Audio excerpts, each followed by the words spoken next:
Well, the main changes that we're seeing in the outsourcing industry are really about the reality that automation, robotics, and the changing skills and services that are available are just accelerating beyond expectation.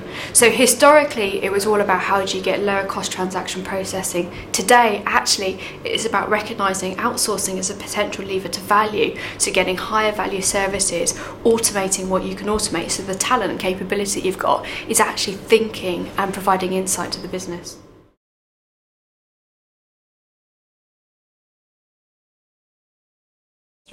Great question. I think the reality is the technology will be available to us more quickly than we know how to deal with it. So we've seen already in mainframe systems, in ERPs, automation's been there for a long time. It's just the way in which processes have been designed and interfaces have been designed means we haven't actually capitalised on what already exists. Now those who are smart and are developing technology are steps ahead of creating the next wave of capability, particularly when you think about intelligent services. And I think the limiting factor is the community, so that's buyers, advisors and suppliers, the community's ability to really grasp that capability and bring it to life on a day-to-day basis.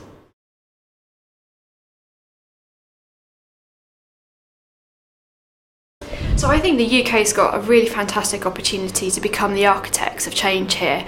So the outsourcing industry has become one of lots and lots of people in offshore cheap locations, so really resource heavy type of operating models.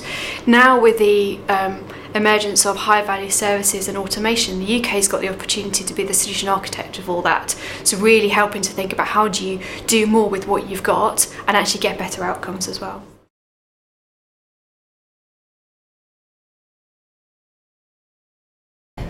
I think that's a really good question.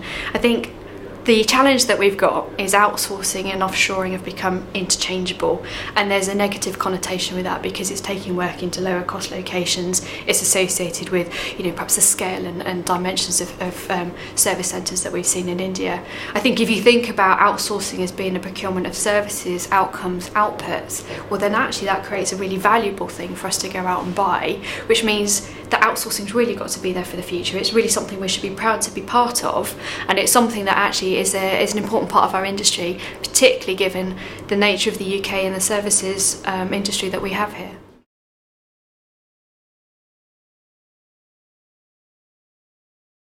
So I think my main piece of advice to buyers would be to think about the fact that you own the service that you receive. So you own the contract, you own the outputs that the service provider gives to you. That means you need to understand the processes, you need to understand your commercial models, you need to actively manage the relationship that you've got with that service provider.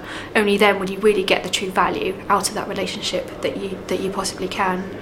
From a service provider perspective, my advice there would be to don't ignore the onset of automation. This is going to be a game changer in terms of the business.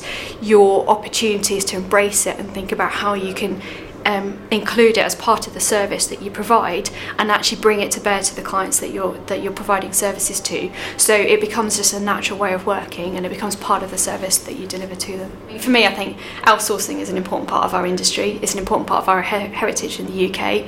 It's here to stay. There's a fantastic amount of opportunity for us all. We've just got to be on the front foot. We've got to be thinking about what's coming around the corner, and we've really got to embrace that change and be leaders in that industry.